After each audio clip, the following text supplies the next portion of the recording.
How did this rapper go from this to this? We're gonna get into this troubling story.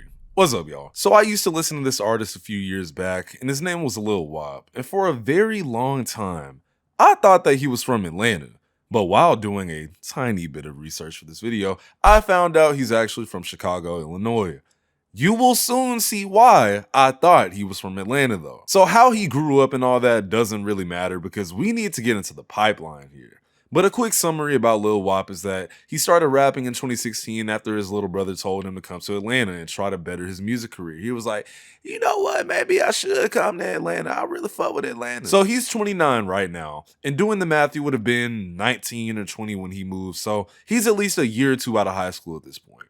Anyway, he moves to Atlanta, and in 2016, he drops this project, Wopster. Now, Wopster is a pretty good project. Like, I'm not finna sit here and lie. I don't know how to explain it, but I do remember seeing the cover for it on Spinrilla, and one day, I was just like, you know what?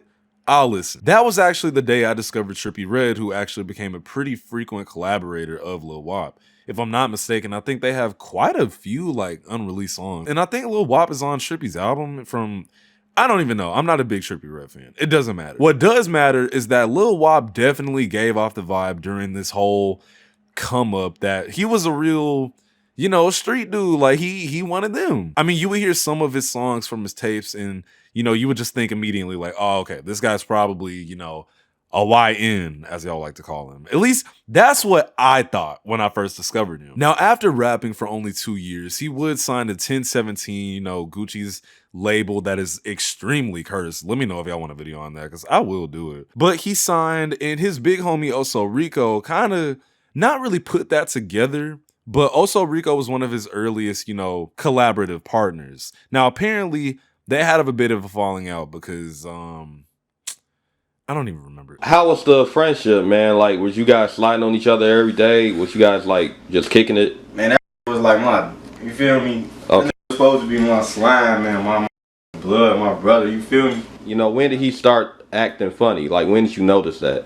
No, he was with this record label called Alamo Records first. Right. So, he was responding, he was still talking then like every day, man, you know what I'm saying? Okay. And once Gucci came around, it was like on and off. You feel me? He was like, oh yeah. You know what I'm saying? So he started changing when Gucci Man started with him. Yeah, he started changing. You feel me? Once Gucci cut the check, I'm gonna fly you down here and all that. You know okay. You know. And then I never hear from him again. Y'all know how niggas can be sometimes. The money changed him. He left me in the dust. He said he would bring me with him. You know, all that shit. But I'm gonna be real. I kind of feel for this guy. And you want to know why? Because I think he's suspect. Sus! That's right. I said it. I think bro wanted a little bit more than shine from Mr. Wop himself. More on that later. So Lil Wop signs to 1017 or whatever, and he's hot, you know, he's dropping banger after banger project. Now, one thing I will say, even though I said it at the beginning of the video, is that I was literally listening to Lil Wop, bro. I ain't gonna lie, you know, Wopavelli, Wopavelli 2, Wopavelli 3, and guess what? You won't even fucking believe which one was my favorite. Take a guess. Too late, Wopavelli 4, baby! That was crank! Y'all know me. I'm a glasses wearing, metal listening, sometimes anime watching ass nigga. But I am kind of a hood nigga or whatever. I mean, I did kind of grow up in what society would consider low income housing or whatever. But I'm not a YN, okay? I've never been in a shootout or anything like that. But listening to these projects made me feel like I had ops that just didn't even exist. Okay, Wop was hard as fuck, especially when he was working with Digital Nas, who truly needs way more shine. Digital Nas is one of my favorite producers of all time. Anyway, though, so a few years later, I want to say 2022, Lil Wop has been signed for a minute, and I think at this point, he actually wasn't signed anymore. More on why later, but Lil Wop had been signed for a minute, now he wasn't, and one day, randomly this picture gets posted on Instagram. Now, I want y'all to remember what I was just talking about, how his music is very street coded, definitely talking about robbing, killing, swerving, you know, all the nigga shit that street niggas rap about. So seeing this picture, like, I remember being on my phone and just randomly seeing it because I followed him. First thing I did was unfollow that nigga. After that, I was like, I thought he gotta be hacked. But this was when AI couldn't really make pictures like this, bro. So like, I was like, holy shit, this is real. Like, this is him. Then the fucking caption, bro. Quote, I'm bisexual. I like guys and girls. It's whatever. With the with that emoji. Bro, I was in a PS4 party or some shit, and I just remember out loud going like, what the fuck? Like, I still remember this shit, bro. So let me clarify for y'all. Hold on. Let me clarify for y'all. A nigga can do whatever the fuck he wants. I really don't care. In fact, I find it more gay to be worried about what another man is doing with his meat. Because why are you worried about another nigga's meat? That's weird and suspect. Let niggas do what they want to do. Now, I did say I immediately unfollowed him because I'm just not trying to see that shit. That's just me, though. So a few months later, he decides to go on Say Cheese, one of the nastiest, messiest publications for hip-hop journalism in the goddamn world, and basically come out. What made you post that? Take us through that whole ordeal, that whole situation. What made me post it? Cause like shit, for real. I was just saying how I feel for real. Like on some real shit. On some, don't get me wrong, I ain't out here sucking no dick and getting fucked in the ass and no shit like that.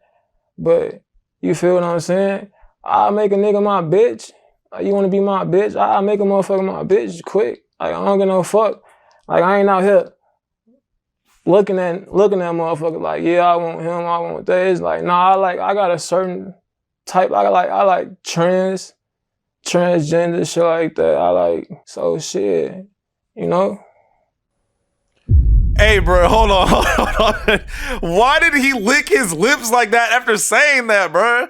Nigga started thinking and reminiscing. I still can't believe this is real, bro. My fault, y'all. So anyway, yeah, he comes out, and I'm gonna be real, a lot of people weren't super happy about this. It's not that everyone was like, oh wow, Lil Wop, we hate you because you're suspect. It's more like people were just like shocked and honestly kind of over Lil Wop at that point. Now, I did say his projects were hard, but around this time, he wasn't signed anymore to 1017 because he actually had issues with Gucci Mane. And also, I do kind of just want to clarify, like, it never really got fully explained why he left 1017. Like, he did make a post saying, oh, I didn't get kicked or dropped, like I just left, but I don't know, like it just never got explained. He just called Gucci Mane a weirdo, and that was the end of his 1017 era. It's kind of a mystery, but I'm pretty sure we all know why. Let's be serious. On top of the fact that his sound basically stayed the same for 6 whole fucking years. Eventually, niggas started getting tired of talking on the internet, but they won't come outside. If you come around here after dark, or you won't survive. Like, Lil Wop definitely has a time attached to his music. This is something I've actually spoken about on my channel before, is that we do kind of like it when an artist stays the same for as long as they can, right? But eventually, there needs to be room for progress and improvement.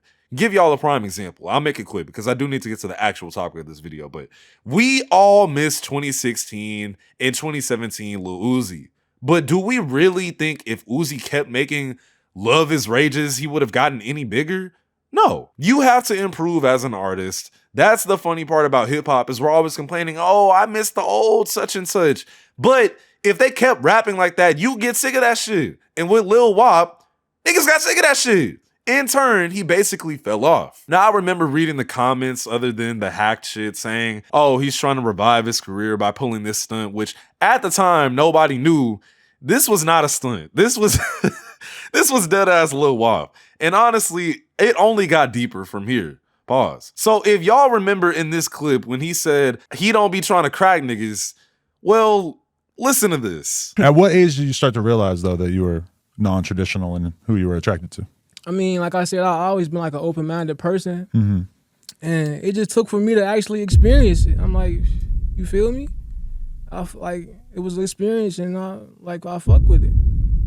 I had to just experience it. And, I always... Oh, you thought that was it? Check this out. Yeah, it started off as him just being kind of suspect as fuck, but now he's fully on that end. Like, that's the most I can say without losing money. And I mean, like I said, bro can do him. I don't care. I still listen to his old music occasionally. Now it's just, I'm fully aware of the kind of nigga he is, so it just low-key don't really hit the same. I'm sorry, y'all. Let me get to the point of this video, though. So just about 3 years later, a video was surfaced of Lil Wop getting arrested. Prepare yourselves for public gooning. That's right. I said it. I'll say it again. Public gooning. Yep, this is our winner. Sit back down. Sit down. Sit back down. Sit back down. Up and down. Which part do you want to sit down? I'm just doing my thing, bro. What is your problem, dude? I don't have a problem. You're up here masturbating. Your pants were down. No, I just saw you. I'm not paying no respect. Stop reaching for shit. I'll reach out for stuff, okay? Stop Stop reaching. reaching for stuff. Without reaching for anything, you have an ID on you. I said without reaching for anything, do you have an ID on you? You really need to start paying attention. For sure. No, seriously, for sure. I got you. No, you don't. I got your license. Come back, Speedo.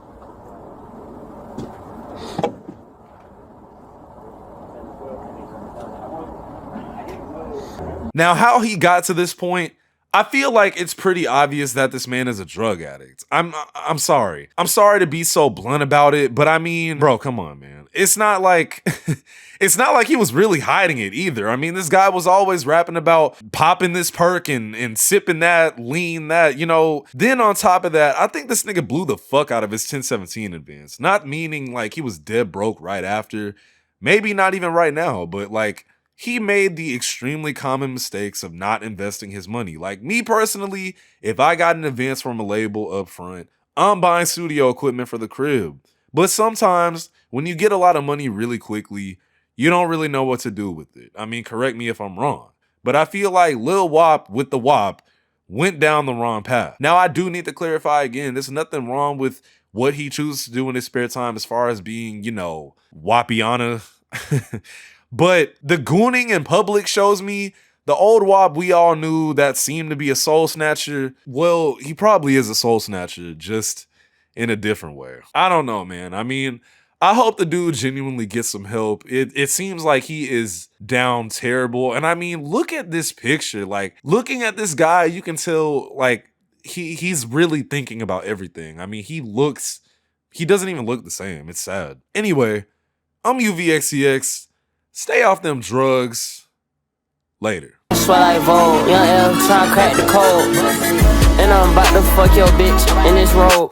I'm in a fast side wood, run away from GSP, getting gone, slick. I just did a whole new drill with this pole. I got some fine shit, oh yeah, this bitch too